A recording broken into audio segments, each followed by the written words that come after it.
بسم اللہ الرحمن الرحیم قال النبی صلی اللہ علیہ وسلم لو کان بعدی نبی لکان عمر بن خطاب رضی اللہ تعالی عنہ۔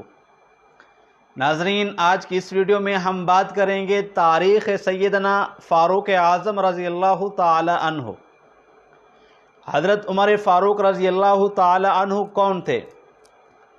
حضرت عمر فاروق رضی اللہ تعالی عنہ دو قبیلوں کے فاتح تھے جو دماد حیدر کرار تھے، اور بیت المقدس کو فتح کرنے والے، کعبہ کے اندر اللہ کا نام بلند کرنے والے بادشاہ ایسے تھے کہ کیسر و کسریٰ اس کے نام سے کانپتے تھے، اور فقیر ایسے تھے کہ جسم پر پہنے ہوئے کپڑے کے اوپر 70 پیوند لگے ہوئے، 70 ٹاکیاں لگی ہوئیں۔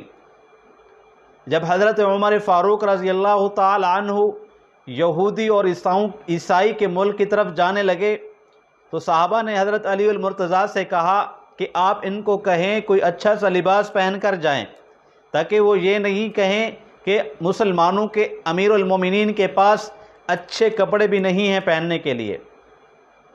حضرت علی المرتضیٰ نے کہا کہ میرے اندر اتنی قوت گویائی نہیں کہ میں عمر کو کہہ سکوں۔ حضرت علی المرتضیٰ نے بھی جواب دے دیا، تو پھر فیصلہ ہوا کہ اماں عائشہ کے پاس یا اماں حفصہ کے پاس چلے جائیں، وہ ان کو کہے گی۔ تو صحابہ کرام اماں حفصہ کے پاس چلے گئے تو اماں حفصہ نے کہا کہ بے شک میں پیغمبر کی بیوی ہوں اور حضرت عمر کی بیٹی ہوں، پر میرے اندر اتنی قوت گویائی نہیں کہ میں اپنے ابا جان کو یہ کہہ سکوں۔ آپ حضرت عائشہ صدیقہ کے پاس چلے جائیں۔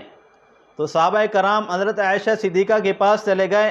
حضرت عائشہ نے عمر کو بلایا اور بلا کر کہا کہ اے عمر، آپ کو پتہ ہے کہ آپ یہودی اور عیسائی کے ملک کی طرف جا رہے ہو، اور کوئی اچھا سا لباس پہن کر جاؤ تاکہ وہ یہ اعتراض نہیں کریں کہ مسلمانوں کے خلیفہ کے پاس کوئی اچھا لباس بھی نہیں ہے۔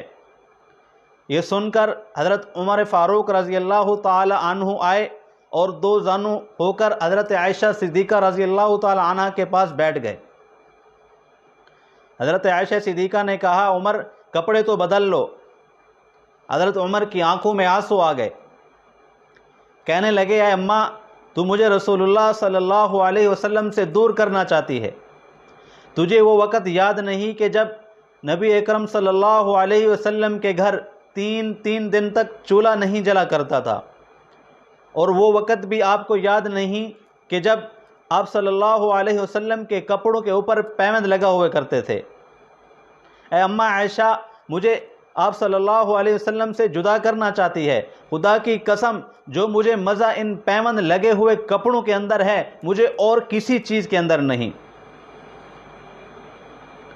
اماں عائشہ صدیقہ بھی رو رہی ہے اور اماں حفصہ بھی رو رہی ہے۔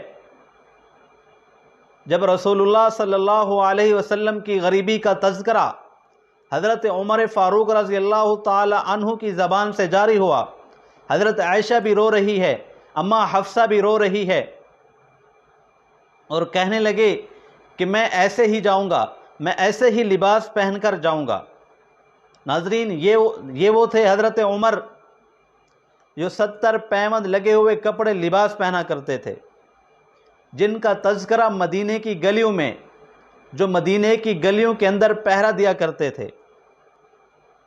جب حضرت عمر فاروق رضی اللہ تعالی عنہ روس کے سرکاری دورہ پر گئے تو دریائے دجلہ کے کنارے پر ایک بوڑھی عورت، ایک بوڑھی اماں کے کٹیا کے اندر چلے گئے، ان کے خیمہ میں چلے گئے، اور وہاں پر جا کر کہا کہ اے اماں، تیرا حضرت عمر کے بارے میں کیا خیال ہے؟ تیرا عمر کے بارے میں کیا خیال ہے؟ تو وہ عورت کہنے لگی کہ قیامت کا دن ہوگا، عمر کا گریبان ہوگا اور میرا ہاتھ ہوگا۔ ان کو یہ پتہ نہیں تھا کہ یہی واقعی حضرت عمر خود آئے ہوئے ہیں۔ تو حضرت عمر نے کہا اماں کیا وجہ ہے، کیوں ایسا ہوگا؟ تو اس نے کہا، اس بوڑھی عورت نے کہا کہ اتنا عرصہ ہو گیا حضرت عمر کو خلیفہ بنے ہوئے، لیکن آج تک وہ آ کر مجھ سے پتہ نہیں کیا کہ آپ کی کیسی حالت ہے، آپ کس حال میں ہیں۔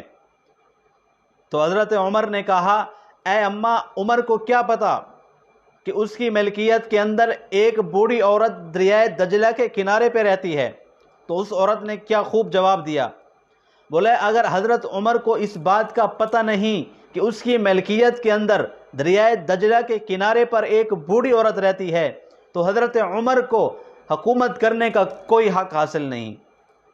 یہی ہے وہ طرز حکمرانی جو پاکستان میں لائے بغیر کبھی بھی اسلام نافذ نہیں ہو سکتا۔ تو ناظرین، یہ تھی تاریخ سیدنا فاروق اعظم رضی اللہ تعالی عنہ۔